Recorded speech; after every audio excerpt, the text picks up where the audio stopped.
Jeg heter Bjørn Faldås, og jeg jobber her ved Nord universitet i Bodø.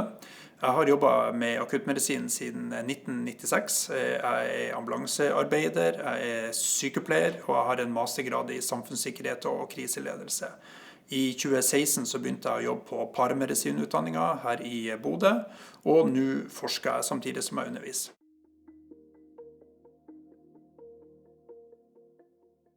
Jeg er så heldig at jeg får lov til å forske på hjertestans sammen med en forskergruppe her på Nord universitet og NTNU. Det vi spesifikt forsker på er jo blodsirkulasjon under hjertestans. For når helsepersonell gjør hjerte-lungeredning, så må de ofte avklare om pasienten har puls eller ikke i løpet av veldig kort tid.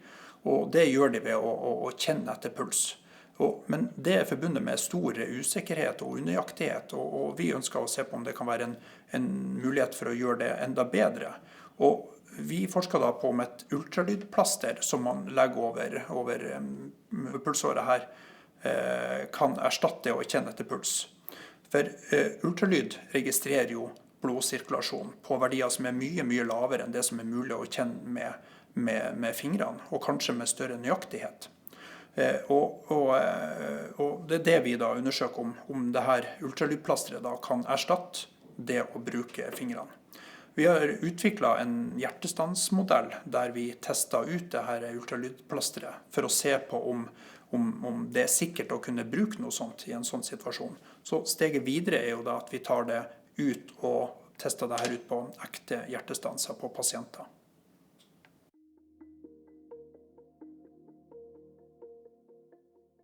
Vi vet at det er ca. 4000 hjertestanser utenfor sykehus hvert år. Og i den tidskritiske situasjonen som en hjertestans er, så må helsepersonellet ta en avgjørelse på om de skal starte med hjerte-lungeredning eller ikke. Og det ultralydplasteret her kan hjelpe dem på sett og vis på det med å identifisere om det er puls eller ikke. For hvis det ikke er puls, hvis det ikke er sirkulasjon, så er hjerte-lungeredning den rette behandlingen. Men hvis det er sirkulasjon, så er det kanskje medisiner og annen type behandling som redder pasienten, og ikke hjerte-lungeredninger.